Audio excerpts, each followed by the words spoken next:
सिपाही से हवलदार, हवलदार से एसआई, एसआई से एसआई। दिल्ली पुलिस भारत की एक अलग ही तरह की उच्च कोटि की पुलिस है। मतलब पुलिस वसूली नहीं करती है? करप्शन है, मैं मना नहीं कर रहा। ट्रैफिक पुलिस में तो बड़ा माल मिलता है काटने को। माल वाले तो माल कहीं भी ढूंढ लेते हैं, हमें माल से संबंध ही नहीं था। कसम उठा रखी हमें, तो हमने गलत काम नहीं करना और हराम की कमाई नहीं करनी। मैंने कोशिश यही की है कि इस पे माँ बाप ने जो नाम रखा दाग ना लगे और ये ना कहे कि किस माँ बाप की औलाद है। लोगों का कहना है कि कमाई की जगह ईमानदार नहीं रह सकता। मेरा मानना है जो ईमानदार है वो कहीं भी ईमानदार रह सकता है। तो जैसा खाएगा अन्न वैसा हो जाएगा मन। हराम की कमाई तो डबल देकर निकलती है। नमस्कार, मैं हूं आपका हमजुबान संजीव चौहान और इस वक्त आप बने हुए स्टेट मिरर हिंदी के खास कार्यक्रम अनफिल्टर्ड अड्डा यानी पॉडकास्ट बात बेबाक। आज के खास मेहमान हैं हीरालाल, दिल्ली के दिलेर, दिल्ली पुलिस के हीरा। सिपाही से भर्ती हुए थे, इंस्पेक्टर से रिटायर हुए। पूरा जीवन दिल्ली पुलिस क्राइम ब्रांच और स्पेशल सेल में गुजार दिया। बेदाग निकले काजल की कोठरी से और अब बहुओं के साथ पढ़ के एमए हो गए हैं। दिल्ली पुलिस जब सिपाही ज्वाइन की थी तो 10वीं पास थे।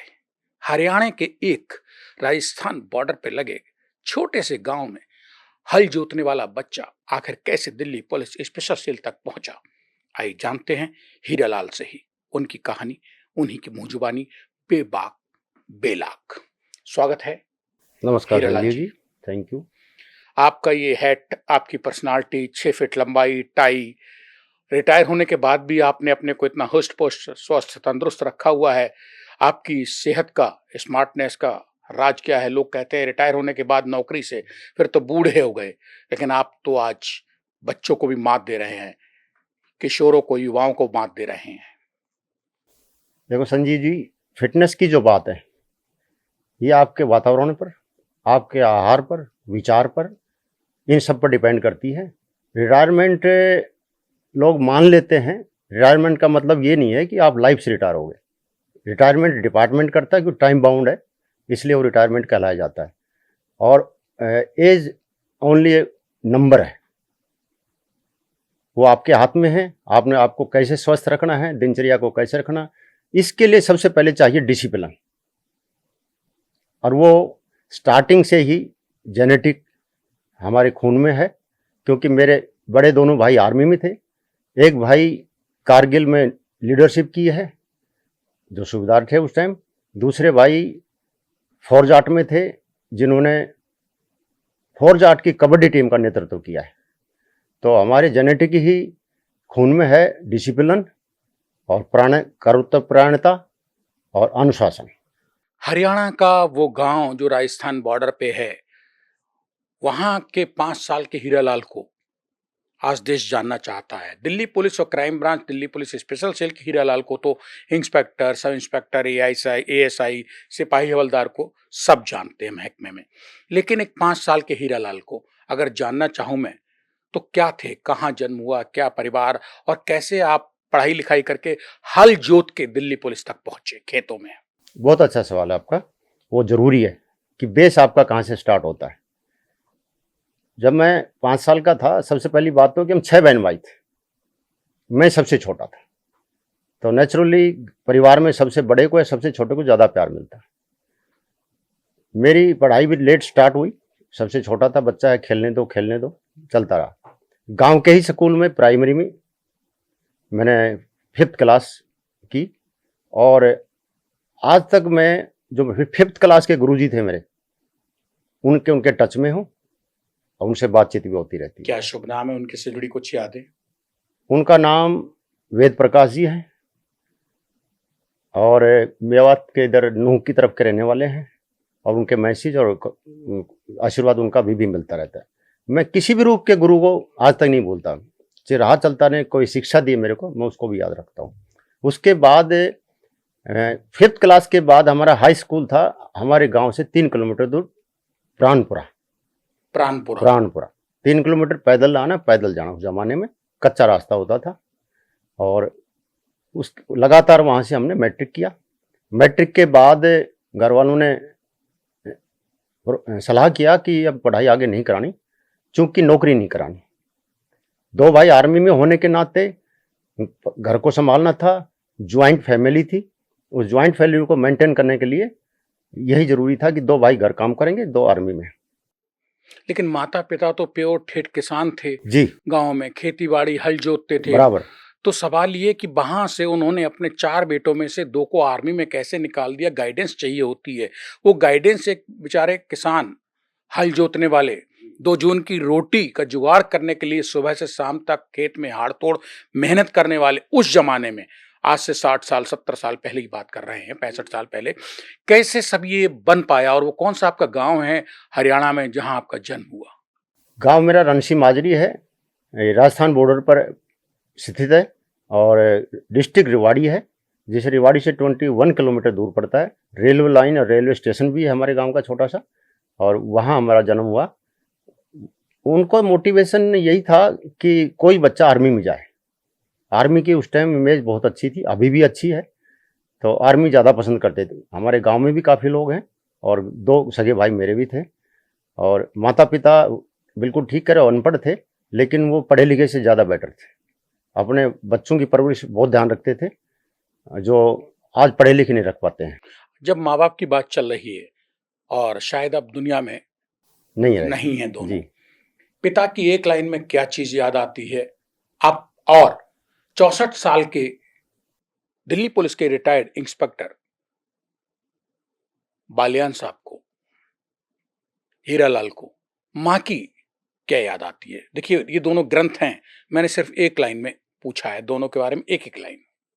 पिताश्री की एक ही बात याद आती है, वो हमेशा संस्कारों की बात करते थे। डिसिप्लिन में रहना, सही रास्ते पर चलना और अच्छे कर्म करना।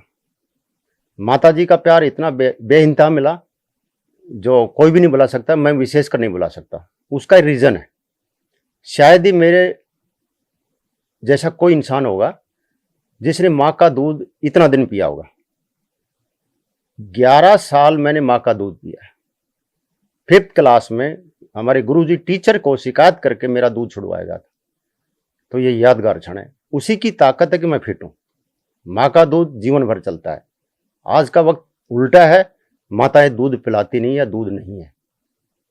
तो हीरा का आज तक चमकना माँ का दूध का रीजन है। बहुत बड़ी बात कह दी। आज 40 साल दिल्ली पुलिस की नौकरी करने के बाद खुद 64 साल के हो चुके हैं। 4 साल दिल्ली पुलिस स्पेशल सेल से आपको रिटायर हुए हो गए, और एक कोई पुत्र इस उम्र में अपनी स्वर्गवासी माँ के बारे में ये कहता है कि मैंने सबसे ज्यादा उम्र तक, जब तक 5वीं क्लास में थे और 11 साल की उम्र, तब तक माँ का दूध पिया, और वो हीरालाल में नजर आता है। हीरालाल जी, अगर आपको दिशा नहीं मिली होती दिल्ली पुलिस में सिपाही बनने की, तब हीरालाल कहाँ खड़े होते? क्योंकि आप तो हल जोत रहे थे खेतों में, माँ बाप का साथ निभा रहे थे, सहयोग कर रहे थे। अब इस बारे में तो कुछ अंदाजा ही लगाया जा सकता है, परफेक्ट जवाब तो है नहीं इसका कि क्या होता। अल्टरनेट तो सब लेके चलते दुनिया में, दिशा परमात्मा देता है, दिखाता वो है, चलता इंसान है। कभी तो सोचा होगा कि अगर दिल्ली पुलिस नहीं मिली होती तो कहाँ जाते? तब तो कुछ नहीं सोचा था, तब तो यही था कि जिम्मेदार करेंगे, फार्मिंग करेंगे और घर पे रहेंगे। उस टाइम कोई, चूंकि सबसे छोटा था, तो संयुक्त परिवार में आज के वक्त जैसी खुद की सोच नहीं चलती है। जैसे बड़ों का आदेश होता है वही आज्ञा चलती है। अभी भी मैं माता पिता के बाद बड़े भाई का मैं पिता समान, भाभी का माता समान सम्मान करता हूँ, जो हमारे संस्कारों में। लेकिन आज जो मौजूदा AI जनरेशन है, सोशल मीडिया की, यूट्यूब, गूगल, इंस्टाग्राम, ये तो संयुक्त परिवार इनकी आंखों में चुभता है, करकता है, ज्वाला पैदा करता है। और आप कहते हैं 64 साल की उम्र में कि संयुक्त परिवार की वजह से मैं आज स्टेट में हिंदी के कैमरे बैठ के दावे के साथ कह सकता हूं कि संयुक्त परिवार ने जो दिया तो वो हीरालाल ही देता है, बिखराव नहीं देता है। क्या कहेंगे आज की पीढ़ी? बिल्कुल ठीक कहा आपने, लेकिन आज की पीढ़ी के लिए तो आपने बोल दिया है, लेकिन मेरा परिवार आज भी आज की पीढ़ी के अनुसार नहीं है। हम अभी भी संयुक्त परिवार हैं, 10 मेंबर हैं, दोनों बेटे हैं, 4 बच्चे हैं उनके, 2 बहुएं हैं, श्रीमती जी हैं, सभी इकट्ठे रहते हैं। और मेरी इच्छा भी यही है, विशेषकर रिटायरमेंट के बाद, कि मेरे वजह से, क्योंकि डिपार्टमेंट दिल्ली पुलिस में सभी को, अफसरान को भी, मातहत को भी टाइम बहुत कम मिलता है परिवार के लिए, तो जो कुछ कमियां मैं अपने बच्चों में नहीं दे पाया, बेटा बेटी में, वो पोता पोती में पूरी करूं और मेरा तजुर्बा, मेरे संस्कार उनमें डालूं। आपसे हीरालाल जब बात करते हैं तो सच में आप बहुत चमकते हुए हीरा नजर आते हैं। आपके मुंह पे नहीं कहना चाहिए, नजर ना लगे आपको। लेकिन हीरालाल कहते हैं कि दिल्ली पुलिस हो या देश की कोई भी पुलिस हो, भारत की खास तौर से परिप्रेक्ष्य में, इनकी औलादें खराब हो जाती हैं। ये परिपाटी सुनने में आती है, लेकिन ये फैक्ट नहीं है। आज के वक्त में पुलिस वालों के बच्चे बहुत ऊंचे पदों पर बहुत अच्छा कर रहे हैं, आईपीएस भी भर्ती हो रहे हैं, बहुत ऊंचे। लेकिन ये कहावत जरूर है। अब ये क्यों कहावत है, इसका जवाब मेरे पास नहीं है। उसके अलावा दिल्ली पुलिस भारत की एक अलग ही तरह की उच्च कोटि की पुलिस है। डिसिप्लिन में, व्यवहार में और कार्यशैली में, इन्वेस्टिगेशन में और इंटरोगेशन का तजर्बे में दिल्ली पुलिस का कोई सानी नहीं है। नहीं, मैंने तो दिल्ली पुलिस की बात ही नहीं की। मैं तो ये कहता हूँ कि क्योंकि पुलिस वालों की संतान अमूमन खराब क्यों होती है। बिल्कुल आपने ठीक कहा। मैंने इसलिए बताया क्योंकि दिल्ली पुलिस बाकी पुलिस से हटके है, इसलिए ये नियम इन पर लागू नहीं होता। वैसे तो अगर आप व्यवहार भी खराब करेंगे वो भी गलत है।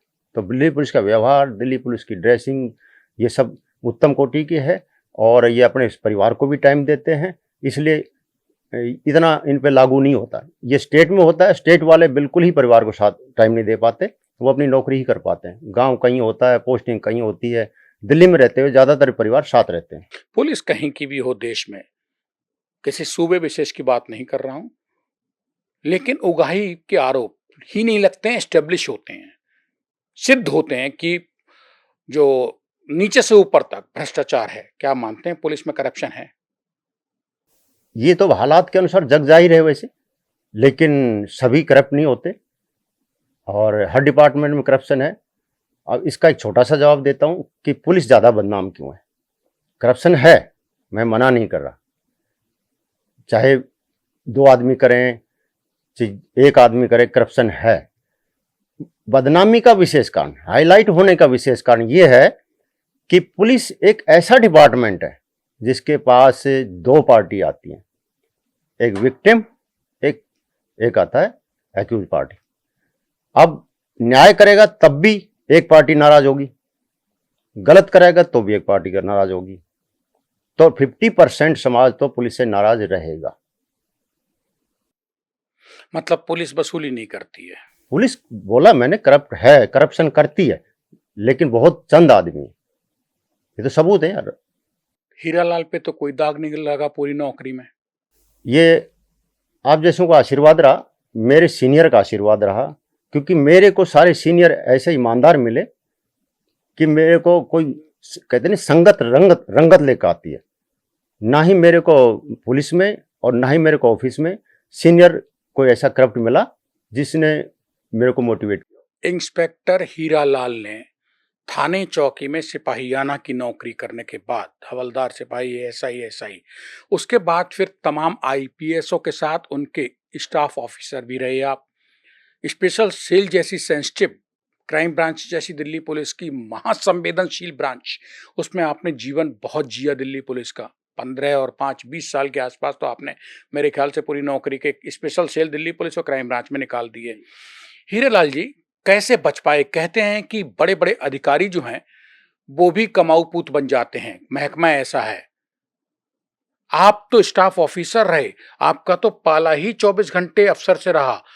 कभी किसी अफसर ने कहा नहीं कि हीरालाल जी वहां से उगाही आ रही है, माल आ रहा है, तुम भी अपना रख लेना और हमको भी दे देना? आपने ठीक सवाल पूछा। मेरा डिपार्टमेंट की स्टार्टिंग ही कांस्टेबल था, तब इंस्पेक्टर का रीडर था मैं। कभी भी मैं अफसर के टच से दूर नहीं रहा। जैसे हेड कांस्टेबल हुआ, जीओज के टच में आ गया। जैसे रंग बढ़ता गया, सब इंस्पेक्टर हुआ, मैं आईपीएस के अंडर रहा, तो मेरे ऊपर हमेशा सीनियर अफसर का हाथ रहा। और अच्छी बात रही है कि मेरा हर सीनियर ईमानदार रहा। तो उन्होंने, कहना तो दूर की बात, उनकी छवि से मेरी छवि बनी है। मतलब हीरालाल जो थे बहुत ईमानदार आदमी थे, पुलिस में इसलिए हाथ नहीं रख पाए आपके अफसर जो आप पे वसूली कराने में, यह मतलब क्या वजह रही? वो जानते थे कि अगर इस हीरालाल से हमने कह दी वसूली करो तो मामला पलट सकता है। नहीं, मेरा मानना तो ये है कि वो ईमानदार थे, इसलिए मैं ईमानदार रहा। मैंने कभी सोचा ही नहीं पैसे के बारे में, गलत चीज़ के बारे में वैसे ही नहीं सोचा। लेकिन वो ईमानदार थे तो फिर कोई सोचने वाला भी हो तो भी नहीं सोच पाएगा। अच्छा हीरालाल जी, इसमें सच है कि पुलिस की हराम की कमाई लूटी हुई, वसूली हुई, चौथ वसूली थाने चौकी की, सड़क पे खड़े होकर 200-200 रुपए वसूली, ये सब कहाँ और कैसे निकलती है ऐसी कमाई? ये तो फैक्ट है कि जैसा बीज बोओगे वैसा ही पौधा बनेगा। तो जैसा खाएगा अन्न वैसा हो जाएगा मन। हराम की कमाई तो डबल लेकर निकलती है। तभी आपने पहला सवाल किया था कि पुलिस वालों की औलाद खराब क्यों निकलती है। तो उनका कारण यही है, आप जैसी कमाई का खाना खाओगे, जैसी रसोई में खाना पकाओगे, अगर वो शुद्ध कमाई का है तो ब्लड भी शुद्ध बनेगा, ब्लड शुद्ध रहेगा, विचार शुद्ध रहेंगे। तो हराम की कमाई तो हराम में ही निकलती है और बल्कि फालतू लेकर निकलती है, ये सत्य है। पुलिस पे अक्सर आरोप लगते रहते हैं फर्जी एनकाउंटर के, गुड वर्क के लिए। एक लंगड़ा स्टाइल है जिसमें एक ही पैर में गोली मारी जाती है। एक ऐसा होता कभी कभार 200-400 जगह पे 200-400 केसों में कहीं एक ऐसा आता है इसमें दोनों पैरों में गोली मारी जाती है। मजे की बात है जहां जहां एक पैर में गोली लगती है वहां पुलिस वाला कभी कोई इंजर्ड नहीं होता है। ये अंदर का क्या गूढ़ रहस्य है? ये समाचारों में हम भी सुनते हैं, लेकिन दिल्ली में तो ऐसा नहीं होता। लेकिन यूपी में तो एक बदमाश के गोली मारी जिसके पैर में, उसने बाकायदा जज साहब को ट्रायल करके रिहर्सल करके दिखाया, ऐसे लिटाया, ऐसे कपड़ा बांधा, ऐसे गोली मारी, पूरा उसने जो है मतलब नंगा कर दिया पुलिस को। देखो जी, वहां के बारे में तो मैं कुछ बता नहीं, क्योंकि वहां का एक्सपीरियंस मेरे को है नहीं। अच्छा, पुलिस में एनकाउंटर जब होते हैं तो पुलिस वाले बहुत कम या ना के बराबर या होते ही नहीं इंजर्ड हैं, लेकिन बदमाश 3-3 एक जगह ढेर कर दिए जाते हैं। ये कौन सा मतलब भीष्म पितामह का कोई वज्र है पुलिस के पास, जिसमें पुलिस कभी नहीं इंजर्ड होती है और बदमाश 3-3 4-4 लौट जाते हैं, मर जाते हैं? यही सवाल बहुत अच्छा है आपका, क्योंकि पुलिस एडवांस सतर्क होकर काम करती है और बदमाशों को पता नहीं चलता कि तुम पर क्या होने वाला है। तो पुलिस पहले अपना बचाव रखती है और बचाव रखते ही उस पर फायरिंग करती है, और बदमाश को पता नहीं चलता कि कब हमारे पीछा पुलिस कर रही है। और जब मौका मिलता है, जहाँ भीड़ नहीं होती, जहाँ पब्लिक नहीं होती, वहाँ उनको घेर करके। तो ये पुलिस की शैली है और पुलिस का तजर्बा है, डिसिप्लिन है, और सिखाया भी यही जाता है। पुलिस अगर इतनी ट्रेंड है तो फिर बाटला हाउस जो केस हुआ था दिल्ली में, जिसमें inspector Mohanchand Sharma special cell के शहीद हो गए, वो कहाँ गच्चा खा गए? क्या वजह रही कि एक अपना इंस्पेक्टर, इतना काबिल इंस्पेक्टर खोना पड़ा दिल्ली पुलिस को? बिल्कुल ठीक कह रहे हैं आप। मेरी पोस्टिंग भी उस टाइम स्पेशल सेल में थी, मैं नॉर्दर्न रेंज में था। और शायद मेरे जहाँ तक याद है, श्री प्रमोद सिंह कुशवाहा साहब ही मेरे एसीपी थे उस टाइम। तो सुना था बाद में। लेकिन देखो संजीव जी, जब 100 रेड डाली जाती है तो किसी रेड में गलती हो सकती है, क्योंकि पुलिस भी तो इंसान ही है। तो हो सकता है क्या चूक रही होगी, कैसे चूक हुई होगी, इस बारे में मैं नहीं बता सकता। लेकिन वहां जो चीजें सामने आई हैं, सबने दुनिया ने देखी ओपन आई से, खुली आंख से, उसमें यह था कि inspector Mohanchand Sharma blood proof jacket में नहीं थे, जबकि वो इतने खूंखार आतंकवादियों से भिड़ने गए थे जिन्होंने उनको ही मार लिया। इस बारे में मेरे को नहीं पता, लेकिन ये सही है कि वो बड़े काबिल आदमी थे, बहुत तजर्बेकार थे, और इसमें कोई डाउट नहीं है। लेकिन जैकेट थी या नहीं थी, और नहीं थी तो क्यों नहीं थी, इस बारे में मेरे को कुछ नहीं। इंस्पेक्टर हीरालाल साहब, आपके नाम के पीछे क्या रहस्य है? हीरालाल, आपको जो है रेड स्टोन भी कहा जाता है, हीरालाल, क्या है इसके पीछे? नाम रखते समय कुछ कभी माँ ने, पिता ने बताया था हीरालाल ही क्यों? ये तो माता पिता ही जाने, लेकिन मेरा हमेशा उद्देश्य यही रहा नाम रखने के बाद कि मैं इस नाम पर दाग नहीं लगने दूंगा। और डिपार्टमेंट में जिस भी सीनियर के साथ रहा, खासकर वो भी नहीं तो उनके बच्चे मेरे को डायमंड नाम से पुकारते थे। और मैंने कोशिश यही की है कि इस पे माँ बाप ने जो नाम रखा दाग ना लगे, और ये ना कहे कि किस माँ बाप की औलाद है। खराब होगा तो खराब कहेंगे और अच्छा होगा तो अच्छा बताएंगे। आपने बहुत टाइम, कई साल तक दिल्ली पुलिस स्पेशल सेल में जो आईपीएस हैं, भारतीय पुलिस सेवा के अधिकारी प्रमोद कुमार सिंह कुशवाहा, जी, पीएस कुशवाहा जिनको शॉर्ट में कहते हैं, उनके साथ बहुत काम किया। मैं जब भी कुशवाहा साहब से मिला तो वो हीरा कहते थे, आपको हीरा से बात करो, हीरा ये करना, हीरा वो करना। ये हीरा नहीं हो गया, मतलब तुरुप का पत्ता था कुशवाहा साहब के लिए हीरा, कभी हीरा लाल नहीं कहा। इसके पीछे मतलब सुन के क्या लगता था? ये बिल्कुल ठीक कहा आपने। जिस भी ऑफिसर्स के साथ रहा हूं मैं, वो हीरा ही कहता था, क्योंकि ये उनके दिल के वर्ड्स थे, दिल की भावना थी, प्रेम झलकता था इससे, स्वीटनेस थी इसमें, सम्मान था इसमें। प्रमोद सिंह कुशवाहा के साथ आप बहुत टाइम रहे स्पेशल सेल में। अगर प्रमोद सिंह कुशवाहा जैसा सुलझा हुआ अफसर नहीं होता तो आप कैसे निभाते? क्योंकि जोड़ी क्या होती है, स्टाफ ऑफिसर और ऑफिसर, इन दोनों के बीच अगर तारतम्य नहीं है, विचारों का मिलन नहीं है, तो बड़ी लेथन हो जाती है पुलिस महकमे में। बहुत अच्छा सवाल है। वो शायद नहीं होते तो हम कहाँ होते, किसके साथ होते, वो परिस्थितियों के अनुसार होते। लेकिन इनके साथ रहने से मैंने बहुत कुछ सीखने को मिला। मेरी 40 साल के करियर में इस टाइप का पुलिस अफसर, पुलिस अधिकारी इस रैंक का, इन्वेस्टिगेशन, इंटरोगेशन और डिसिप्लिन इनमें कूट कूट के है, क्योंकि ये पुलिस खानदान से, इनके पिता राजेंद्र सिंह कुशवाहा साहब एसपी रिटायर हैं, मध्य प्रदेश पुलिस से जी। रिटायर हैं। और उन्होंने वो एनकाउंटर किया था मध्य प्रदेश का जिसमें 36 डकैत 3 दिन के अंदर लगातार चले एनकाउंटर में इन्हीं प्रमोद कुमार सिंह कुशवाहा के पिता राजेंद्र सिंह कुशवाहा ने मारे थे। और ये शायद फोर्स बहुत कम थी इनके पास, है ना। और डकैत इनसे कहते रहे थे, गांव वाले कहते रहे थे कि सरेंडर कर दो, सब पुलिस वाले मारे जाओगे, लेकिन वो 36 डकैत मारे थे। उन राजेंद्र सिंह कुशवाहा मध्य प्रदेश पुलिस के डिप्टी एसपी के बेटे ये पीएस कुशवाहा हैं, जो ब्लड में चली आ रही है, ब्लड में चला आ रहा है। बड़े भाई भी डीएसपी हैं इनके मध्य प्रदेश में, वो भी इसी टाइप के हैं। पीएस कुशवाहा की और ऐसा क्या है, दिल्ली पुलिस में पोस्टिंग बढ़िया मलाईदार लेने के लिए लार टपकाते हैं। एमएचए आईपीएस सेक्शन में नाके रगड़ते देखा है मैंने आईपीएसओ को, लेकिन प्रमोद सिंह कुशवाहा जो हैं, इनको दिल्ली पुलिस स्पेशल सेल में ऐसा खूंटा गाड़ा हुआ है कि इनको कोई हटाता ही नहीं है। बिल्कुल, बहुत अच्छा सवाल है संजीव जी आपका। कुशवाहा साहब दिल्ली पुलिस में 95 में भर्ती हुए और मैं कुशवाहा साहब के साथ 97 से अटैच हूँ। जब कुशवाहा साहब पहली पोस्टिंग रेलवे की, उसके बाद 97 में PS Rajouri garden sub division के एसीपी लगे थे, तब से इनके साथ हूँ मैं। तो जो आपने कहा कि मलाईदार पोस्टिंग के लिए लोग लड़ते झगड़ते हैं, आईपीएसओ की बात कर रहा हूँ, अभी आईपीएस हैं साहब। हाँ, यस, मैं अफसरों की बात कर रहा जी हूँ। जी। अब कुशवाहा साहब 2000 पुलिस में मलाईदार थाना, मलाईदार सब डिवीजन और मलाईदार जिला, मलाईदार ज्वाइंट सीपी, सब मलाईदार मक्खन चाटने के लिए बैठे रहते हैं। और इस कदर बैठते हैं कि बस मिल जाए और घसीट लें जमीन पर पड़ा हुआ भी। लेकिन पीएस कुशवाहा को मैंने कहीं मारतोड़ में नहीं देखा। ये सवाल आपसे इसलिए कर रहा हूं क्योंकि आप स्टाफ ऑफिसर के तौर पे कई लंबे साल तक रहे हैं, आपको सब राज पता है कुशवाहा जी के। आप थोड़ा सा आज बताएंगे? मैं इसी बारे में बोल रहा हूँ तरतीबवार से। जो आपने कही मलाईदार पोस्टिंग की, कुशवाहा साहब ने कोई पोस्टिंग डिमांड नहीं की, एक बात। दूसरी बात, ये अपनी मेहनत, ईमानदारी, डेडिकेशन, कर्मठ प्राणता और आईक्यू लेवल पर ही इनको पोस्टिंग मिलती है।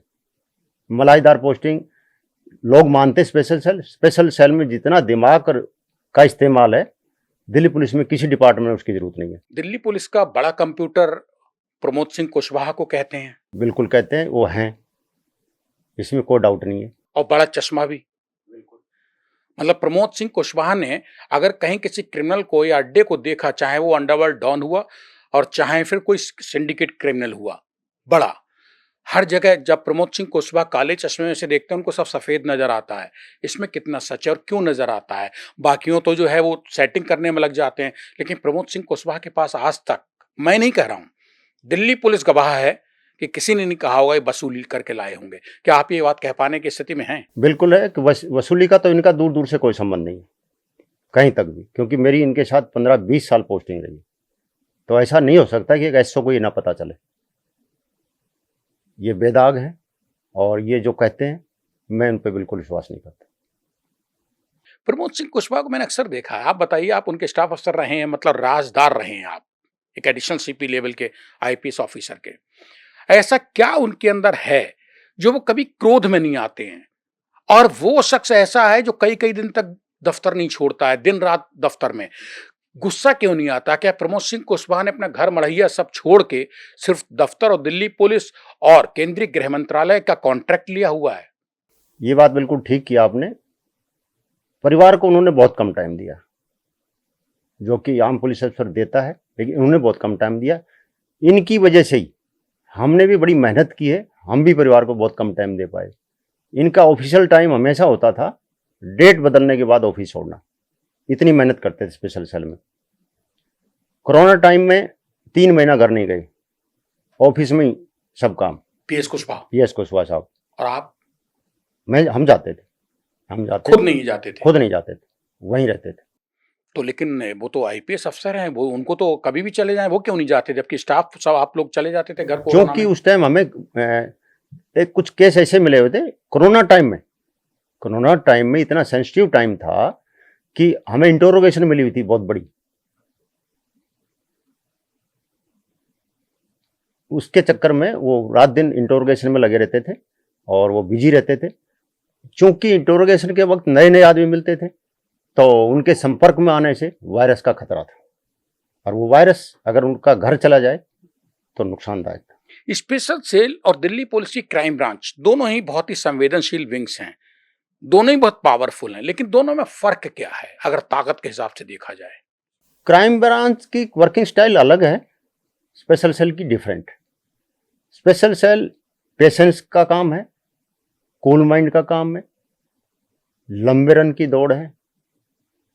और crime branch as like local police की तरह काम करती है, immediate do and die. Yes, वो हर तरह के क्राइम को हैंडल करती है, और स्पेशल सेल स्पेशलाइज्ड क्राइम को करती है, specially anti terrorist. Special anti terrorist के नाम से बनाई गई सेल। और उसके अलावा कोई वांटेड हो, जो आम लोकल पुलिस और क्राइम के कंट्रोल में ना आ रहा हो, तो स्पेशल कमिश्नर ऑफ पुलिस से इनको ट्रांसफर होती है। एक वो हीरालाल जो 16, 17, 18 साल की उम्र में हरियाणा के गांव में हल जोतते थे, दिल्ली पुलिस में भर्ती का कैसे अचानक बना कि सिपाही चलो बन जाते हैं? अब सिपाही बन जाते हैं का तो कारण यही था कि हमारी पढ़ाई इतनी ही थी। मैट्रिक के अलावा हम आईपीएस की कोई उम्मीद करें तो सोचना गलत है। और भर्ती कैसे हुए, किसी ने हमें इंटीमेट किया। हम दिल्ली पहली बार आए थे भर्ती होने के लिए, उससे पहले हमने दिल्ली भी नहीं देखा था।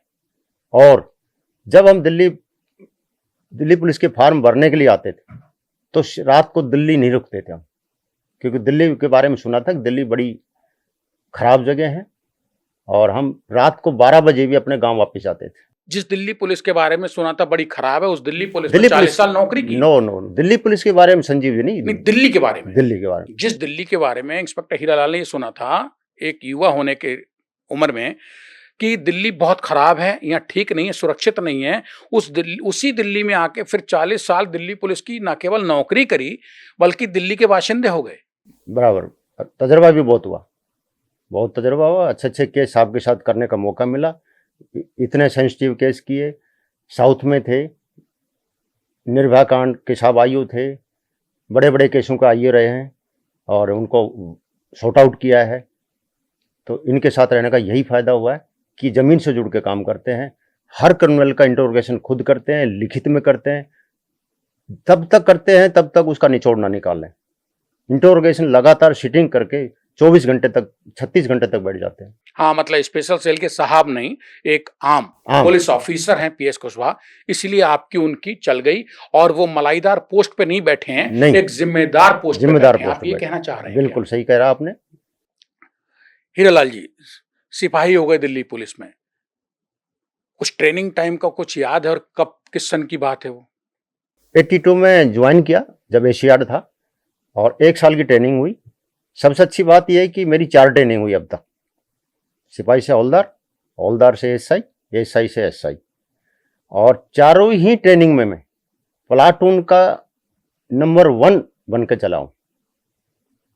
और इसी वजह से 83 में मेरे को रिपब्लिक डे परेड में सेलेक्ट किया गया, 26 जनवरी जो 26 जनवरी परेड में, और 3 साल तक लगातार चला मैं। और उससे भी विशेष बात, ट्रेनिंग के दौरान शायद ही ऐसा कोई कैंडिडेट मिलेगा, 2.5 इंच हाइट मेरी बढ़ी थी 20 साल के बाद। ये मेरी माँ के दूध का कमाल था। मतलब ये बात फिर से बताओ। भर्ती होने के बाद 1 साल की ट्रेनिंग की, उस ट्रेनिंग के दौरान ही मेरी हाइट 2.5 इंच इंप्रूव की थी। 1 साल की दिल्ली पुलिस की सिपाही की ट्रेनिंग के दौरान 2.5 इंच 2.5 हाइट बढ़ गई। यस, क्योंकि मेरे मूंछ और दाढ़ी बिल्कुल नहीं थी। 30 साल बाद मूंछ दाढ़ी आई। कितनी उम्र रही थी जब आप दिल्ली पुलिस में सिपाही भर्ती हुए? 20 साल।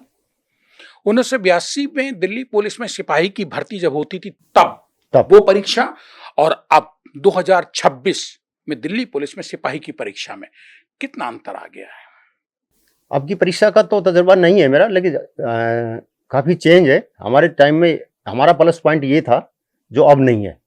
क्या था कि फिजिकल के नंबर लगते थे उस टाइम, और फिजिकल के हम हमेशा टॉपर रहे, क्योंकि मेरा 6 साल की उम्र से फिजिकल करने का शौक है, जो आज तक कंटिन्यू है।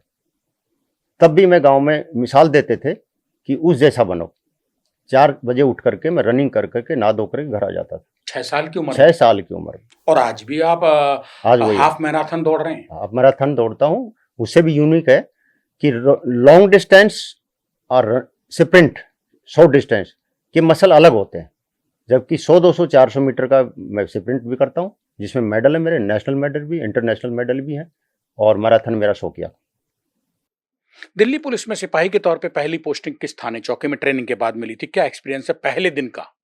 यही है, मैंने अभी पहले बताया आपको कि रिपब्लिक डे परेड करने के तुरंत बाद हमारी पोस्टिंग ट्रैफिक की होगी, हाइट की वजह से। फर्स्ट पोस्टिंग 6 फीट हाइट थी। 6 फीट की। और वहाँ भी जाते ही एक परेड होती है, हर जगह होती है, शुक्रवार परेड बोलते हैं, जो ड्यूटी फारिग होते हैं उनकी परेड होती है शुक्रवार की। तो उसमें जाते हमने ज्वाइन किया, आमद किया। ट्रैफिक में ट्रैफिक लाइन, 3 मूर्ति ट्रैफिक लाइन होती थी उस ज़माने में, और किसी ने पूछा कि परेड में कौन जाएगा, तो मेरा जेनेटिक ही परेड का बड़ा शौक है, आज भी शौक है। इसीलिए 2022 रिटायरमेंट की 26 जनवरी परेड भी की है मैं, वॉलंटियर। तो कोई तार नहीं हुआ। मैंने कहा कि मेरे पास वर्दी रेडी थी, मैंने कहा कि मैं परेड करूँगा। शुक्रवार की परेड की, पहली परेड की ज्वाइनिंग उसी दिन किया था। तो वहाँ पर परेड में आए एसीपी केवल सिंह साहब, जब रिटायर हो गए, और उन्होंने परेड का मुआयना किया। उस टाइम 500 रुपये का रिवार्ड होता था, और अपने रीडर एसओ साथ था, एसओ को बोला इनका नाम नोट करो, नेम प्लेट लगी थी हीरालाल का, और इनका रिवार्ड बनाओ, और कल से बोलो मेरे ऑफिस में आएंगे। अगले दिन से उन्होंने अपना रीडर लगा लिया था मेरे को, सिर्फ परेड की वजह से सेलेक्ट कर लिया था। ये पहली पोस्टिंग का 5 साल में रहा 9th floor traffic office ITO। और उसकी यूनिक बात यह है, 9th फ्लोर पे मेरा ऑफिस था, मैंने कभी लिफ्ट का इस्तेमाल नहीं किया। 9वीं मंजिल पे दिल्ली पुलिस हेडक्वार्टर में पैदल उतरते आते सीढ़ियों से? जी, 2 बार आओ, 3 बार आओ, 4 बार आओ। अभी भी यही है।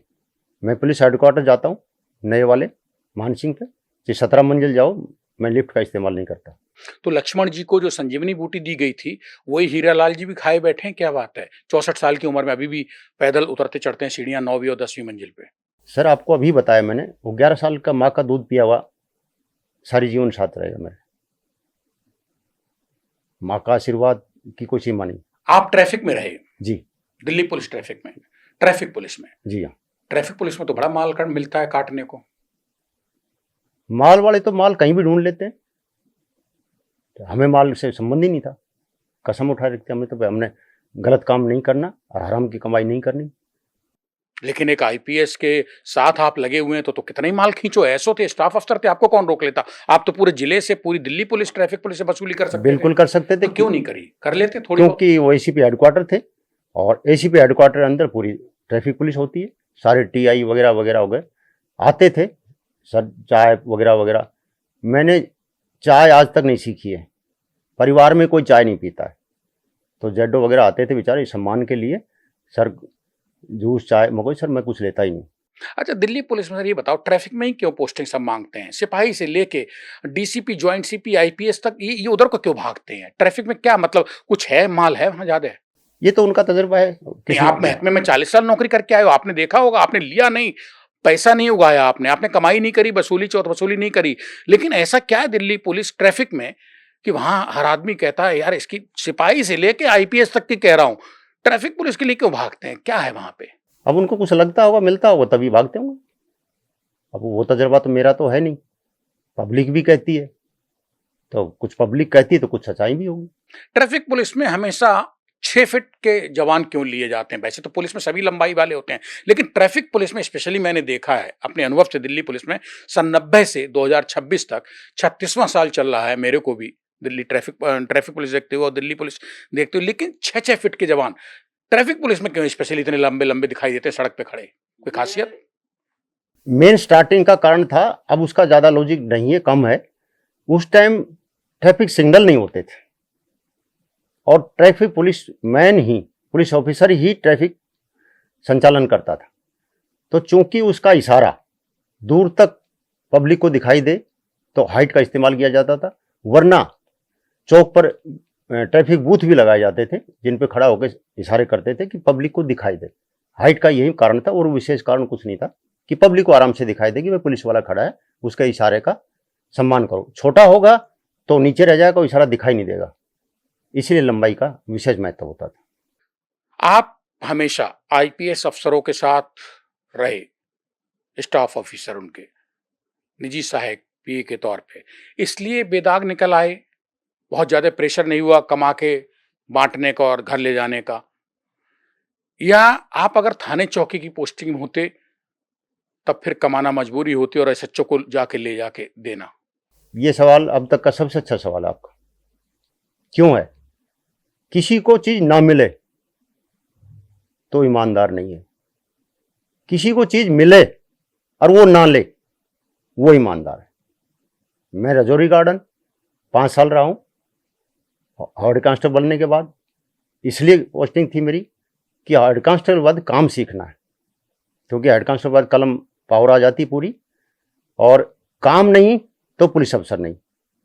उस तजर्बे के लिए वहाँ चाहता तो मैं बिगड़ सकता था, भ्रष्ट हो सकता था, ऐसा कुछ नहीं है। लोगों का कहना है कि कमाई की जगह ईमानदार नहीं रह सकता, मेरा मानना है जो ईमानदार है वो कहीं भी ईमानदार रह सकता है।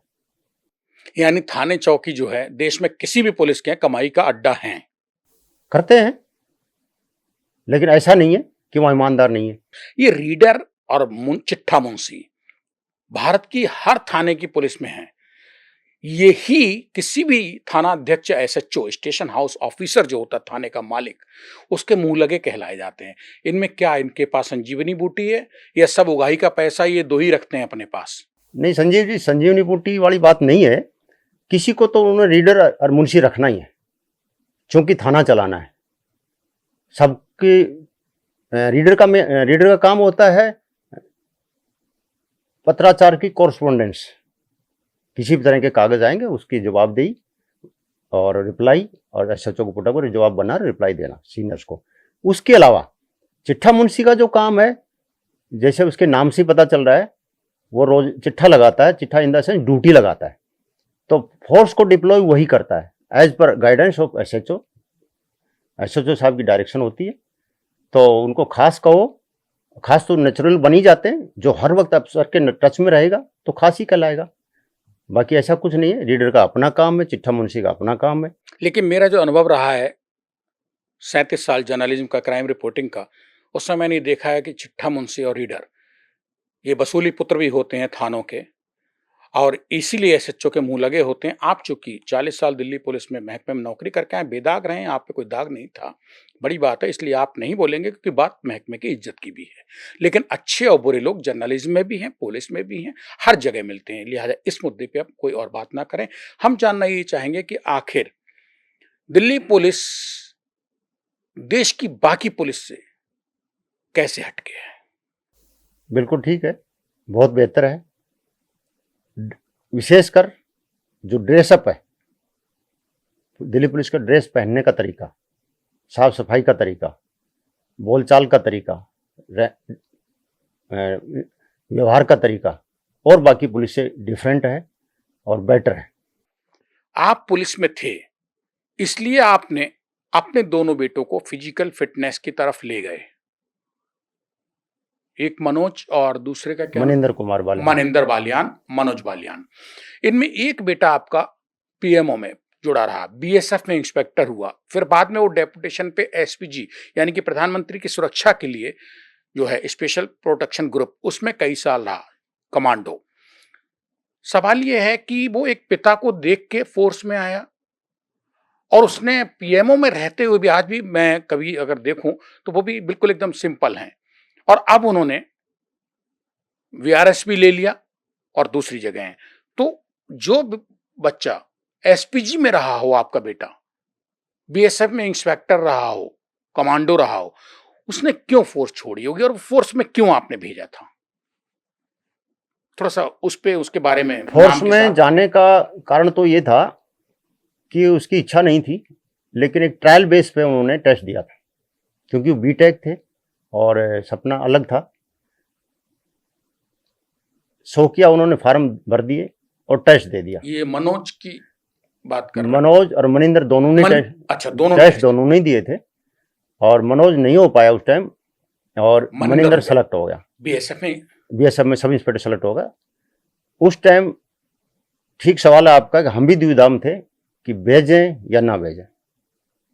तो आप जैसे कि कुछ सलाह से बोलो ठीक है, तरक्की करने वाला कहीं भी कर सकता है, आप ज्वाइन करा दो।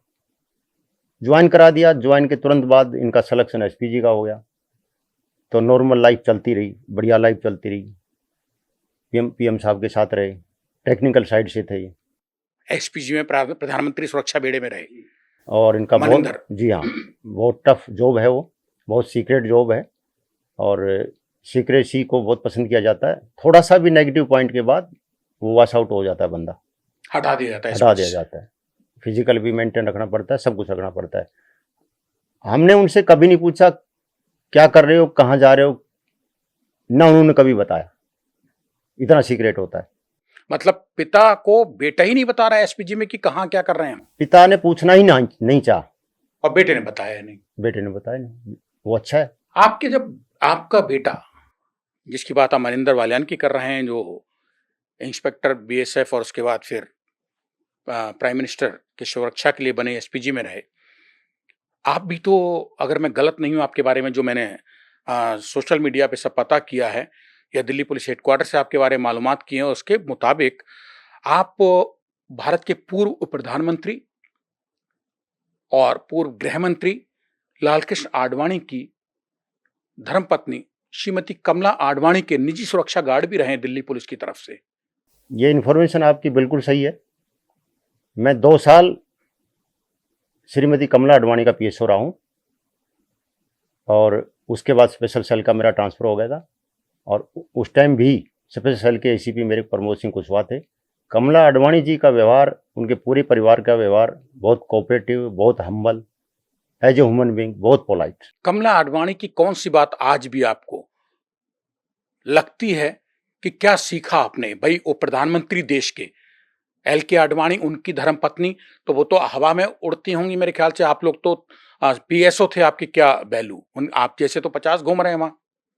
नहीं, उनमें ऐसा कुछ नहीं था, कोई एरोगेंस वाली बात बिल्कुल नहीं थी। सादगी भरा जीवन था। यही हमने सीखा कि इतने बड़े पद पर के अधिकारी की मिसेज इतनी हम्बल, वहाँ का जो स्टाफ होता था वो उस स्टाफ को परिवार की तरह कोऑपरेट करते थे। हर फंक्शन पर, बार त्योहार पर बिल्कुल सबको एक साथ खाना खिलाने की कोशिश खिलाते थे और बहुत प्यार करते थे। ऐसा कहीं महसूस भी नहीं हुआ 2 साल में मेरे को कि इनमें कोई एरोगेंसी है। ना साहब में थी, आडवाणी जी में भी नहीं थी और मिसेज में भी नहीं थी। आपके बेटे प्राइम मिनिस्टर की सुरक्षा में एसपीजी में रहे, आप खुद डिप्टी प्राइम मिनिस्टर भारत के एल के आडवाणी साहब, उनकी पत्नी कमला आडवाणी के पीएसओ, निजी सुरक्षा गार्ड रहे। एक सुरक्षा गार्ड के लिए, पीएसओ के लिए, सरकारी पीएसओ के लिए क्या चीज, 3 चीजें पूछना चाहता हूं, इंपॉर्टेंट हैं। सबसे पहला गुण वफादारी, डिसिप्लिन और आईक्यू।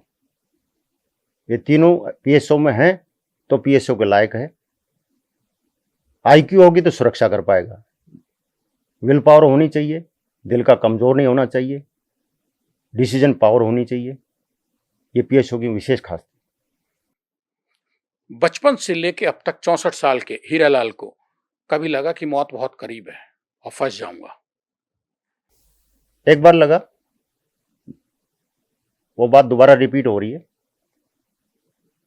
मैं टीम का हिस्सा था, प्रमोद सिंह कुशवाहा साहब भी टीम लीड कर रहे थे। यही जो additional CP yes, special cell Delhi police सब अभी है। डीसीपी थे। 2018 की बात है, जो 2008 में बटला हाउस एनकाउंटर हुआ था, उसके फरार टेररिस्ट 2018 में हमारी टीम ने पकड़े थे। ये विशेष बात है। आमने सामने गोली चली और साहब की बुलेट प्रूफ पर भी लगी और एक इंस्पेक्टर की बुलेट प्रूफ पर लगी, कुछ के आसपास से निकल गई। एक भागने में कामयाब रहा, एक पकड़ा गया। तब लगा था मौत करीब है। तब बिल्कुल ऐसा लगा कि आमना सामना हो गया। एक पुलिस वाले का जीवन क्या है? पुलिस वाले का जीवन बहुत अच्छा है।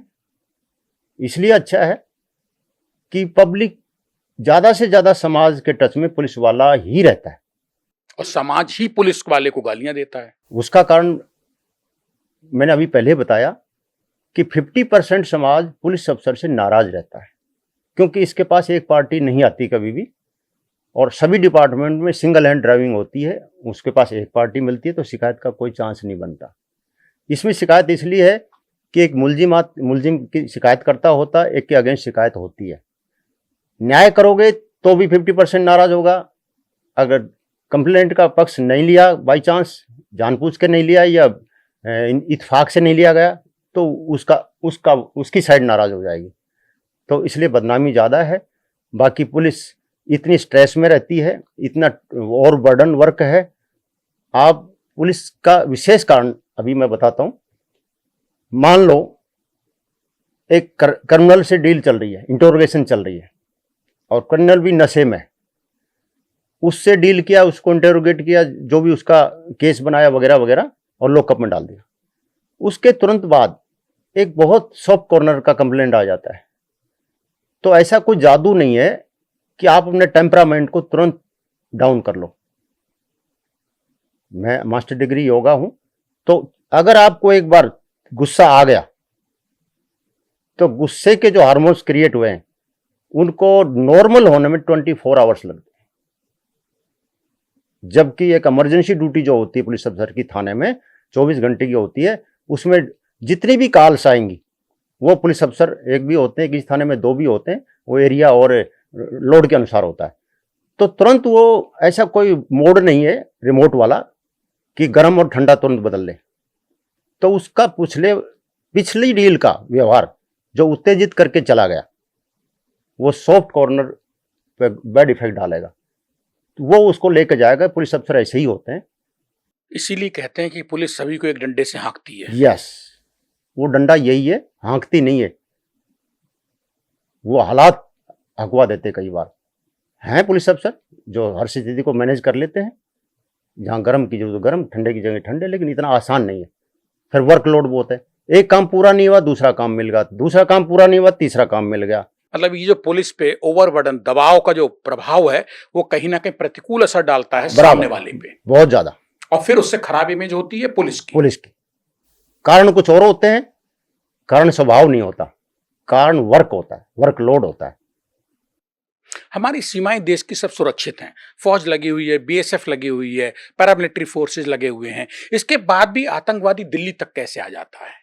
कुछ बॉर्डर्स ऐसे हैं हमारे कि जो प्रॉपर नहीं है, जैसे बांग्लादेश बॉर्डर है, नेपाल बॉर्डर है, पाकिस्तान तो चलो टाइट रखते हैं हम, नेपाल थोड़ी मित्रता के तौर पर था, वहाँ तो आदान प्रदान बिल्कुल फ्रीली है। लेकिन अब तक जितनी आतंकवादी घटनाएं देश की राजधानी हिंदुस्तान में दिल्ली में हुई हैं, उनमें ना नेपाल बॉर्डर से आए थे, ना बांग्लादेश बॉर्डर से आए, सब पाकिस्तान बॉर्डर से आए थे, जहां जिसको आप बता रहे हैं मजबूत बॉर्डर है वो।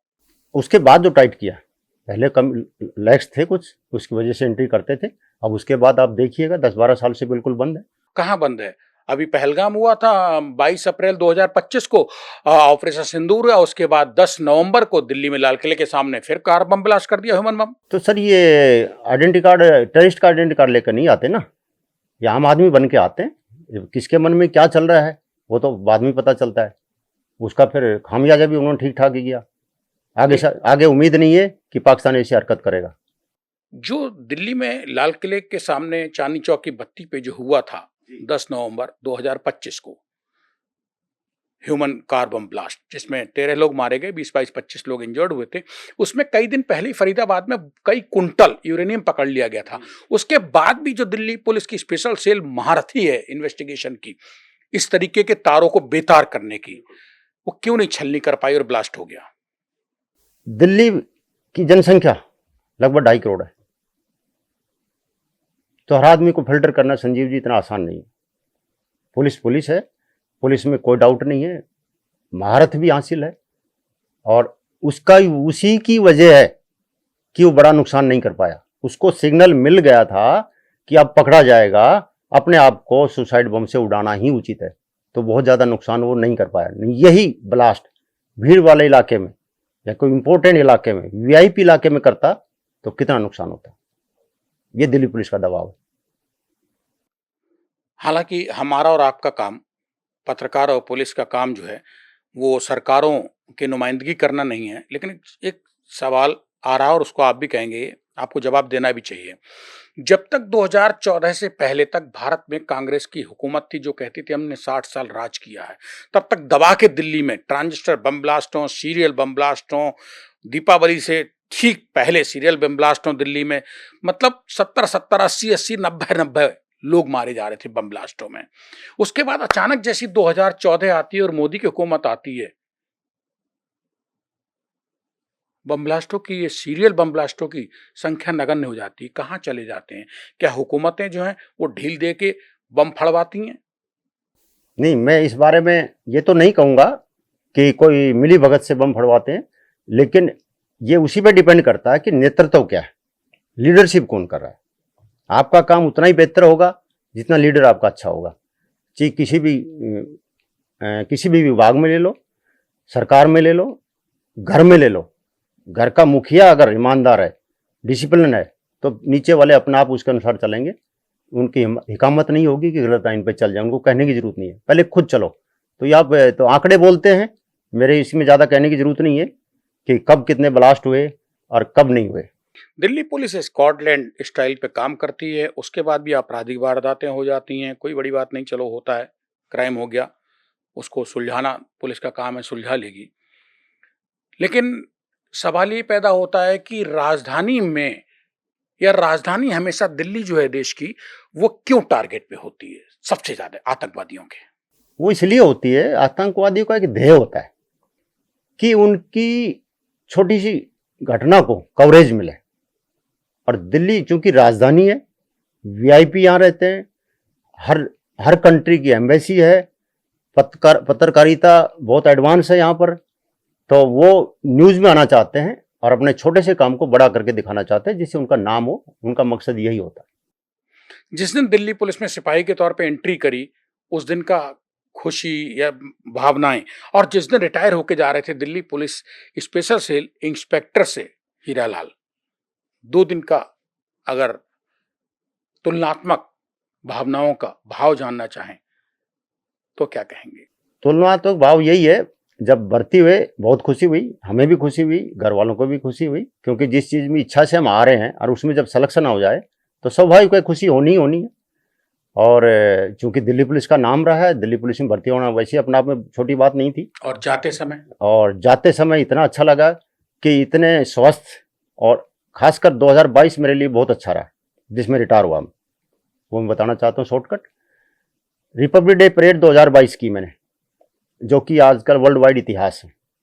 मेरी उम्र उस टाइम 59, उसी साल रिटायर होना था मैं, और 16 फरवरी को हमारी दिल्ली पुलिस का रेजिंग डे होता है, स्थापना दिवस होता है। उसमें मैं प्लाटून का प्लाटून कमांडर बन के चला, और उसी साल एलजी साहब की एक परेड स्टार्ट हुई थी 1 जुलाई को। चूंकि मैं 30 जून को रिटायर हो गया, 1 जुलाई को रिटायरी की परेड भी मैंने की थी। लेकिन उस परेड में तो सब यंग जनरेशन 22, 23, 24, 25 जाते हैं और उसमें 59 साल के हीरालाल कैसे शामिल हुए? ये तो इतिहास है। ये अफसरों की मेहरबानी थी जिन्होंने, मैं वॉलंटियर उनको पेश हुआ और मैंने अपनी इच्छा जाहिर की कि सर मैं परेड करना चाहता हूँ। तो उन्होंने सोचा, बहुत बार देखा, चेक किया, उनको भी लगा कि इतनी साल में कोई घटना ना घट जाए। सीडीआई साहब बहुत अच्छे थे, उन्होंने उनको बताया कि मैंने देख लिया, इनको चेक कर लिया, आप भी देखो।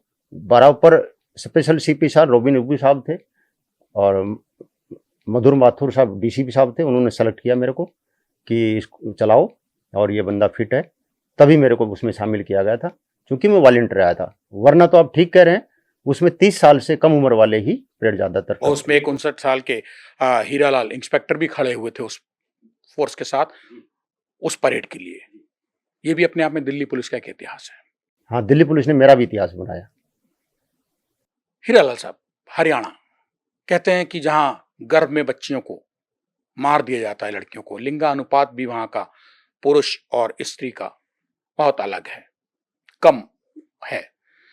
उस जगह से आप बिलोंग करते हैं, वहां की बहुएं आपकी हैं, दोनों सगी बहनें हैं, दोनों सगे आपके बेटों को भी आई हैं, दोनों घर में देवरानी जिठानी हैं, सगी दोनों बहनें। क्या ये बात सही है जो हमने पढ़ा है आपके बारे में? सोशल मीडिया पे आप बहुत बड़ी मतलब शख्सियत हैं दिल्ली पुलिस के लिए, दिल्ली पुलिस की। क्या आपने और आपकी बहुओं ने एक साथ पढ़ाई करी? ये कैसे संभव है? जिस हरियाणा में बहू का 1.5 फीट का पल्लू, सूत भर अदर नहीं हो सकता, चेहरा नहीं दिखता है, वहां सास घर में सब संभाल रही हैं, दोनों बहुएं जो हैं, दोनों बहनें, वो ससुर के साथ पढ़ाई कर रही हैं। ये थोड़ा सा और मुझे बता दो, क्या है? मतलब आपको हरियाणा के समाज ने, कल्चर ने धक्के नहीं दिए? क्या कर रहे हो? बहुओं के संग पढ़ रहे हो, पढ़ाई कर रहे हो, बहुओं को पढ़ा रहे हो? बहुत अच्छा सवाल है आपका, यूनिक सवाल है। ये मेरी शुरू से ही इच्छा थी, शादी से पहले ही, कि मेरे घर में जो बच्चे आएंगे, बहुएं जो आएंगी, वैसे मैं बिटिया कहता हूं उनको, मैं उनको एक स्पेशल छूट दूंगा, पढ़ाई करें और उनकी जीने की स्वतंत्रता रहे, और मैं उनके लिए ऐसा व्यवहार बर्ताव रखूं कि वो अपने माँ बाप के प्यार को भूल करके इस घर में रहें। इसी बात को सोचते हुए जैसे ही वो शादी हुई, 2013 में शादी थी दोनों बेटों की, दोनों सगी बहनें हैं। उसके बाद पूछा, क्या क्या नाम है उनके? छोटी बहू, बड़ी बहू का? सीमा बालन बड़ी बिटिया है, बड़ी बहू है, और छोटी का नाम है सोनू बालन। मैंने पूछा, बेटा पढ़ाई करनी है? कुछ पढ़ाई बाकी थी उनकी, ग्रेजुएशन नहीं हुई थी, तो उनकी ग्रेजुएशन कराई पहले। एक संस्कृत में बीएड बीए है, एक पॉलिटेक्निकल में है, उनकी पढ़ाई कंप्लीट हो गई।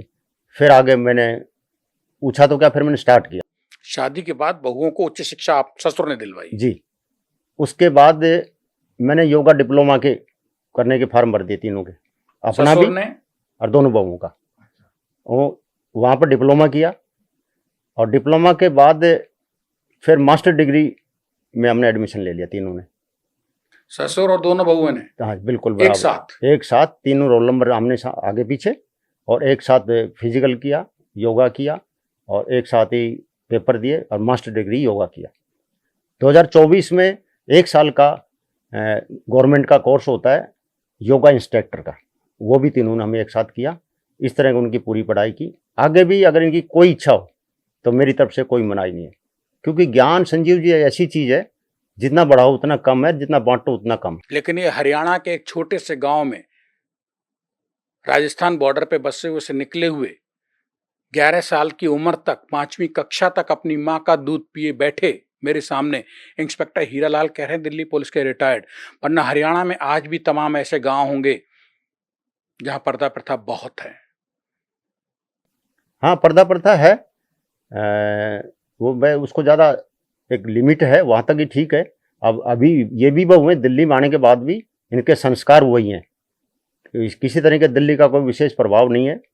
सिर पर पल्लू होता है, चेहरे पे नहीं होता है, लेकिन सिर से पल्लू कभी नहीं हटता है, वो संस्कार बराबर हैं।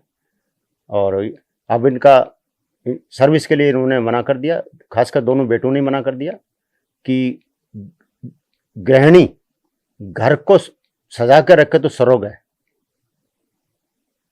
क्योंकि ये घर पर हैं, दोनों बहनें हैं, दोनों के दो दो बेटे हैं, एक एक बेटी है, 4 बच्चे हैं। एक बहू का काम है बच्चों को पढ़ाना, तमाम स्कूल से लेकर के होमवर्क वगैरह वगैरह वगैरह, हमें ट्यूशन की जरूरत नहीं है। एक बहू का काम है बड़ी वाली का, वो घर को सजा कर रखना, मेंटेन रखना, रसोई को मेंटेन करना, और मिल के काम करती है। आज 13 साल हो गए शादी को, बहुत अच्छा लग रहा है। इंस्पेक्टर बालियान साहब, हीरालाल जी, जब बहुओं को इतनी उच्च शिक्षा दिलवाई एक ससुर ने शादी के बाद, खुद भी आप पढ़े, एमए किया उनके साथ योगा में, तो फिर हर लड़की का एक सपना होता है कि उच्च शिक्षा जब ले तो फिर वो रोजगार भी करे, पढ़ाई का इस्तेमाल करे। लेकिन यहाँ तो आपकी दोनों बहुएं उच्च शिक्षा लेने के बाद भी, एक इतिहास रचने के बाद, ससुर के साथ पढ़ाई पूरी करने के बाद, एक ही कॉलेज से डिग्री लेने के बाद बाहर नहीं निकली जॉब के लिए। कहीं उनके मन में ये मलाल तो नहीं है कि हम भी निकलते और जॉब करते? नहीं, उन्होंने कभी इच्छा जारी भी नहीं की। आपके डर की वजह से? नहीं, ऐसा कुछ नहीं। मैं तो बड़ा फैमिलियर रहा हूँ। जब आप देखोगे सारी इच्छाएं पढ़ाई की मैं पूरी कर रहा हूँ, तो डर का नाम का कोई मामला नहीं है। बहुओं को लगता होगा कि अगर ससुर और सास से कहेंगे हमने पढ़ाई पूरी कर ली है, हमें नौकरी को जाने दो, तो शायद आप तमाम चीजें उनको बताएं। नहीं, ऐसा कुछ नहीं, डर वाली कोई बात नहीं है। उन्होंने देखा कि परिवार को संभालना सबसे बड़ी जिम्मेदारी है। क्योंकि देखा है आपने भी संजीव जी, जो कपल सर्विस में होते हैं उनके बच्चों को आया पालती हैं। अब ये लॉजिक है, साइंटिफिक लॉजिक है, आध्यात्मिक भी है। अगर आया आपके बच्चे को पालेगी, परवरिश आया करेगी, अपने शरीर को टच कराएगी, शरीर गोद लेगी, तो उसमें संस्कार किसके जाएंगे? आया के जाएंगे। तो बड़ा होकर बच्चा आया के संस्कारों से चलेगा, माँ बाप के संस्कारों से आगे नहीं बढ़ेगा वो। कभी 40 साल की नौकरी में सस्पेंड हुए? नहीं, कभी नहीं। नौबत आई, बच गए? किसी तरह कभी भी नहीं आई। आपकी जो ACR एनुअल कॉन्फिडेंशियल रिपोर्ट होती है सरकारी सेवा की दिल्ली पुलिस की, जब दिल्ली पुलिस हेडक्वार्टर से हमने खंगालना शुरू किया, रिसर्च करना शुरू किया आपका ये पॉडकास्ट करने से पहले, तो बेदाग कैसे निकला? जुगाड़ था अफसरों से? इसलिए वो मेरा काम था जो आपके सामने बोल रहा है। ईमानदारी, डिसिप्लिन, वफादारी, और क्वांटिटी वर्क नहीं करता था मैं क्वालिटी वर्क में विश्वास करता था। दिल्ली पुलिस में 40 साल नौकरी के दौरान कौन सा पुलिस कमिश्नर आपके दिल को छू गया, और उसकी क्या बात, खासतौर से हाथ मिलाने वाली बात जो थी? एक बहुत अच्छा सवाल है, जो मैं उनको कमिश्नर के बावजूद गुरु ही मानता हूँ, क्योंकि पहली शिक्षा हाथ मिलाने की उन्होंने दी थी। कौन, कब की बात है, क्या वाकया, कहाँ जगह थी वो जगह थी 83 की परेड हुई 26 जनवरी की। तो परेड के बाद परेड आई, दिल्ली पुलिस की फर्स्ट आई थी, और बड़ा खाना होता है जिसमें कमिश्नर साहब आते हैं। तो कमिश्नर साहब आए, उस टाइम थे श्री सुभाष चंद्र टंडन सरगुए, जो कि मानवता की मूर्ति थे। दिल्ली पुलिस के IPS पूर्व और कमिश्नर जी, सुभाष चंद्र टंडन। सुभाष चंद्र टंडन साहब, जो अब दुनिया में नहीं रहे। उन्होंने चूंकि आए, सबसे हाथ मिलाया। तो कांस्टेबल थे उस टाइम, डिसिप्लिन बहुत, अब नहीं है जितना। हमारी हिम्मत नहीं होती थी कि हेड कांस्टेबल के सामने हम टोपी सिर से उतार दें। उस लाइन एरिया में इतना डिसिप्लिन था, कुछ हम में ज़्यादा था। जब सबसे हाथ मिलाया, तो चूंकि सिपाही कमिश्नर से हाथ मिला रहा, तो सिपाही तो शर्माएगा, झिझकेगा, तो हल्के से हाथ मिलाया। तो उन्होंने कहा, देखो बेटा, बड़े प्यार से हाथ ऐसा मिलाओ कि आदमी का ध्यान कहीं भी हो, भटक रहा हो, आपकी तरफ आकर्षित हो कि हाथ आपसे मिल रहा है। ये पुलिस कमिश्नर SC टंडन ने कहा। टंडन के वर्ड्स थे। और हाथ मजबूत मिलाओ, तुम तो देश की शान हो, दिल्ली पुलिस की आन बान हो, इतना कमजोर हाथ नहीं मिलाना। तो बहुत मजबूत हाथ मिलाते थे, लास्ट दम तक वो हाथ मिलाने की स्टाइल ऐसी थी उनकी। तब से मैंने हाथ मिलाना सीखा। तो जब मेरी पोस्टिंग रही कई जगह, कुछ लोग बहुत दिनों बाद मिलते थे, फोन पे बात होती थी, तो नाम की बजाय कहते थे वो हाथ मिलाने वाले साहब, इस नाम से जाने जाते थे हीरालाल जी को। जी, जो आज भी है। दिल्ली के हों, कहीं देश के थाने बदनाम क्यों साहब? आदमी डरता क्यों थानों में जाते पे? थाने की बात वही है, थानों में ही पब्लिक डीलिंग है मेन। पब्लिक का आमना सामना पुलिस से वही होता है। हर परेशान आदमी थाने में ही जाएगा। फरियाद उसकी फरियाद सुनने में कुछ कमी रह गई हो, टाइम से नहीं सुनी गई हो, उसको तसल्ली नहीं मिली हो, उसको न्याय नहीं मिला हो किसी भी कारण से, तो पब्लिक डरती है। हालांकि दिल्ली पुलिस में ऐसा नहीं है, बड़ा ही सम्मान से हर चीज़, रजिस्ट्रेशन बहुत खुला है, सब चीज़ खुली हुई, आजकल तो ऑनलाइन हो गया, कोई प्रॉब्लम ही नहीं है। थानों में बदतमीजी तो पुलिस करती है आम नागरिक के साथ? नहीं, बदतमीजी नहीं करती, मैंने बताया बदतमीजी नहीं करती। बदतमीजी दिखती है, वो तब दिखती है जब पहले किससे डील हुई है उसकी। अगर पुलिस से बदतमीजी टकराएगा तो उसका पारा तो नेचुरली थोड़ा हाई हो ही जाएगा। हाल में ही दिल्ली पुलिस के मायापुरी थाने के एसएचओ को थाना छोड़ के भागना पड़ा, अपनी इज्जत, अपनी वर्दी, अपनी जान बचाने को, जब उन्होंने एक रेप विक्टिम को धमका दिया था कि तेरा वकील और तुझे दोनों को बंद कर देंगे, वकील की औकात नहीं है जो थाने में आ जाए। ये सलूक क्या कहता है इसमें? अगर ऐसा किसी ने किया है, मेरी नॉलेज में नहीं है, तो वो पूरी गलत। दुनिया में दिल्ली पुलिस इस काम के लिए बदनाम हो गई, एक थाने के बराबर, चलते। बदनाम तो एक ही आदमी करता है। तो आपको भी पता होना चाहिए। नहीं, ऐसा किया तो गलत किया, नहीं करना चाहिए, पुलिस का काम नहीं। अपने थाने से एसएचओ को सिर पे पैर रखे भागना पड़ा है इज्जत और वर्दी बचाने के लिए, वकील वर्दी फाड़ देते। पुलिस तो पब्लिक के ही तो बनी है। तो आप वो ये कह रहे हैं कि तेरे वकील की क्या औकात है जो आ जाए विक्टिम से, वो भी रेप विक्टिम से? क्या यही थाना है दिल्ली पुलिस का? यही स्कॉटलैंड पुलिस है? क्या एक थानेदार या एक एसएचओ के इस बदतमीजी से क्या पूरी पुलिस प्रभावित नहीं होती है? बिल्कुल होती है, दाग लगता है। उस दाग को साफ करने में ईमानदार आदमी को बड़ी मेहनत करनी पड़ती है, खासकर सीनियर अफसरों को बहुत नुकसान होता है इससे। अब सीनियर अफसर क्या करेंगे? उन्होंने तो फिर उस एसएचओ को उसी मायापुरी थाने में लाके पोस्टिंग दे दी। तो अब इस बारे में पूरा ज्ञान नहीं मेरे को, क्या एपिसोड है उसके बारे में इससे ज्यादा मैं नहीं कह लेकिन ये सकता। शर्म की बात है, दिल्ली पुलिस को बिल्कुल मट्टी शर्म खुद पलीत हो रही है या नहीं? बिल्कुल शर्म की बात है अगर ऐसा हुआ तो। और कुछ आप कुछ कहना चाहते हो अपने मन की, अपने दिल की, जो हम ना पूछ पाए हो? आप बिल्कुल बेबाकी से सब कुछ कहिए, खास तौर से एक बार अपना मैराथन, हाफ मैराथन वाली बात, उसके मेडल्स वाली बात हम जरूर सुनना चाहेंगे, क्योंकि वही बात की रिटायरमेंट के बाद हम तो बूढ़े हो गए, पुलिस की नौकरी है, साहब टाइम नहीं मिल रहा है। आपको पुलिस की नौकरी में भी हाफ मैराथन दौड़ने का टाइम मिला, अपने बेटों के साथ दौड़ते थे, मेडल की लाइन लगी हुई है, बहुत आपका घर भरा हुआ है। इस पे थोड़ा और बात करके हम लोग चर्चा को चलो मैं थोड़ा शॉर्ट में बता देता हूँ अपना करियर।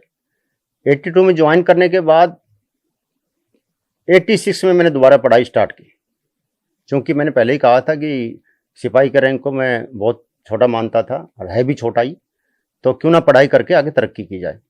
86 में स्टार्ट करके 89 में ग्रेजुएशन किया हमने रोहतक यूनिवर्सिटी से, और फिर हमने sub inspector direct as a departmental test देना शुरू किया। 94 में मैं रिटर्न क्लियर हो गया, और किन्हीं कारणों से, ये मैं विशेषकर कहना चाहूँगा, एसएससी की गलतियों से, एसएससी स्टाफ सिलेक्शन कमीशन, हाँ, की गलतियों से हमारा सिलेक्शन नहीं हो पाया। जो कर्मचारी चयन आयोग है वो तो अभी भी बदनाम है, बर्बाद है। मैं बताऊं तथ्य के साथ, पे बेरोजगार धक्के खा रहे हैं उच्च शिक्षक, ये सबूत के साथ बताऊंगा क्योंकि ऑन कैमरा आज के वक्त उसमें उन्होंने मेरिट बेस पे सिलेक्शन ही नहीं किया, कोई और ही क्राइटेरिया बना दिया जो कि इलीगल है। और ये सुप्रीम कोर्ट ने भी माना कि कोई भी कानून वैकेंसी सर्कुलेट होने के बाद आप उसको बदल नहीं सकते, और चेयरमैन ऑफ एसएससी ने उसको बीच में बदल दिया लास्ट स्टेज पे, जब इंटरव्यू के बाद सिलेक्शन हुआ। लास्ट में इंटरव्यू दिया हमने, एसएससी के खिलाफ कुछ लोग चले गए सुप्रीम कोर्ट तक, कैट वगैरह, कैट के बाद सुप्रीम कोर्ट जैसा भी सिस्टम है। सुप्रीम कोर्ट ने भी बड़ा लचीला फैसला दिया, उन्होंने कहा ये तुमने जो किया गलत किया, चूंकि अब सिलेक्शन हो चुका है और ज्वाइन कर चुके, अब बाकी कैंडिडेट अगर वैकेंसी है तो मेरिट बेस पे सेलेक्ट किया जाए। अब ये समझ से बाहर है कि सुप्रीम कोर्ट में अगर मगर का इस्तेमाल करता है तो क्या फैसला कहेंगे इसको। अब डिपार्टमेंट दिल्ली पुलिस और एसएससी तो एक ही बात है, वो भी सरकारी वो भी सरकारी। उनको मौका मिल गया, दिल्ली पुलिस से जवाब मांगा गया वैकेंसी का, दिल्ली पुलिस ने मना कर दिया कि वैकेंसी नहीं है, और 94 की वैकेंसी 95 में ब्रोक फॉरवर्ड करके फिलअप कर ली गई है। मामला लटकता चला गया, लंबा चलता है, लड़ाई लड़ते रहे।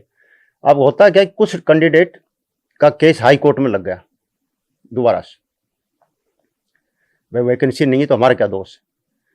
अब हाई कोर्ट, वो 6 कैंडिडेट डिपार्टमेंटल थे और मेरे वकील ने कहा कि चूंकि सुप्रीम कोर्ट ने ऑलरेडी कह रखा है कि मेरिट बेस पे सिलेक्शन किया जाए, तो जो इनका 6 का फैसला है वो हम पे भी लागू हो जाएगा। अगर हम मेरिट में होंगे तो हम हो जाएंगे।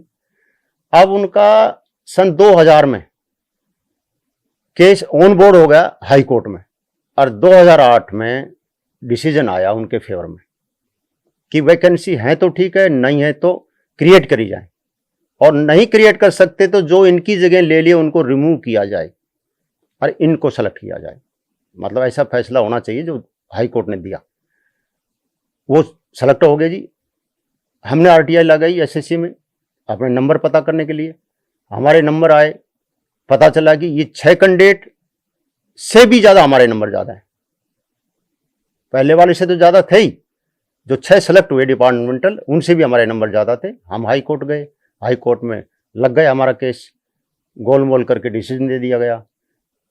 सुप्रीम कोर्ट गए, उन्होंने वैसा ही किया, रिव्यू डाला। रिव्यू तो सेम जज को लगता ही है। हम रुके नहीं, उसके बाद क्यूरेटिव लगाई, जो कि बहुत कम लग पाती इतिहास में। क्यूरेटिव भी सीजीआई साहब को लगी, वो भी रिजेक्ट हो गई। 96 से फाइट करते करते 2023 में मेरा डिसीजन आया है रिजेक्ट होने का। इसका मलाल मेरे को है, क्योंकि मेरा राइट था। उसके अलावा मैं छोटा सा और बोलता हूँ, 86 में पढ़ाई की, 89 में ग्रेजुएशन की, उसके बाद सब इंस्पेक्टर टेस्ट दिए, उसमें सेलेक्ट नहीं हुए। 2005 में हमने एलएलबी स्टार्ट कर दी, वकालत कि रुकना नहीं हमें।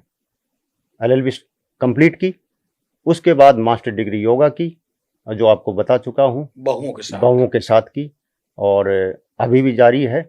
मैराथन मैंने 2009 में स्टार्ट की। वैसे मैं खेलता था। 2009 में मेरे सीनियर ने कहा, आप इतने फिट हो और इतनी मेहनत करते हो, अब मैराथन करो। तो मैं ठीक है जी, कर लेंगे। पहली मैराथन 2009 की थी, जो आज तक कंटिन्यू हर साल चल रही है, प्रॉपर चल रही है। और 100 मीटर, 200 मीटर, 400 मीटर में बहुत मेडल हैं। अब लगभग टोटल 66 मेडल मेरे हो गए हैं। तो मेरा छोटा सा इतिहास है, और दिल्ली पुलिस ने मेरे को बहुत कुछ दिया और बहुत कुछ सिखाया। दिल्ली पुलिस का मैं कभी एहसान नहीं भूलूंगा। कुलजमा इंस्पेक्टर हीरालाल वाकई में दिल्ली पुलिस के हीरा हैं। बीते कल का वो हीरा जिसने 11 साल की उम्र तक अपनी मां का दूध पिया, 5वीं क्लास में पढ़ते थे। दिल्ली पुलिस जैसी काजल की कोठरी से बेदाग निकल गए, 40 साल करीब नौकरी करके। लेकिन फिर सवाल वही है कि आज भी हीरा हाफ मैराथन दौड़ रहे हैं 64 साल की उम्र में भी। आखिर क्यों और कैसे? ये पॉडकास्ट अनफिल्टर्ड अड्डा इसी बात का गवाह बना है हीरालाल से बात करके। क्योंकि हीरालाल की दुनिया सामाजिक तो है, लेकिन Insta, Facebook, Twitter, pizza, cold drink, इन सब से बहुत दूर है। उनका सिर्फ एक ही मानना है, सेहत है तो सब कुछ है। दिमाग भी तंदुरुस्त है और शरीर भी। आज सोशल मीडिया की, एआई की दुनिया की जो जनरेशन है मौजूदा, जो खोई हुई है, उसके वक्त से पहले घुटनों में दर्द, गले में खांसी और सिर में माइग्रेन होता है, तो उसकी वजह आज की जनरेशन खुद है। हीरालाल की बात अगर माने तो स्वस्थ रहना है, अगर तन और मन ठीक है तो सब कुछ ठीक है। 64 साल की उम्र में भी मैराथन, हाफ मैराथन को दौड़ना, बहुओं के साथ पढ़ाई करना, मास्टर करना योगा में, अपने आप में छोटी मोटी बात नहीं है। जहां तक भारत के उप प्रधानमंत्री आडवाणी की पत्नी के पीएसओ रहने के दौरान उन्होंने सिर्फ एक चीज सीखी कि फलों से लदा हुआ वृक्ष झुकता है और सूखा बबूल खड़ा रहता है, जिसके नीचे कोई नहीं बैठना चाहता है। कुल जमा हीरालाल के इस पॉडकास्ट से आपने क्या सीखा? एकदम सीधे सीधे अपने मन की बात कमेंट बॉक्स में लिखने में ना शर्माएं। अच्छा लगे तो, बुरा लगे तो, और हीरालाल जैसे और आपके पास भी कोई है तो वो भी कमेंट बॉक्स में बताइए। स्टेट मेरा हिंदी और संजीव चौहान की कोशिश होगी कि हम किसी तरीके से आपके सुझाए हुए लोगों को अनफिल्टर्ड अड्डा यानी इस पॉडकास्ट की अगली कड़ी में पेश कर सके। इसी के साथ बहुत बहुत शुक्रिया हीरालाल जी।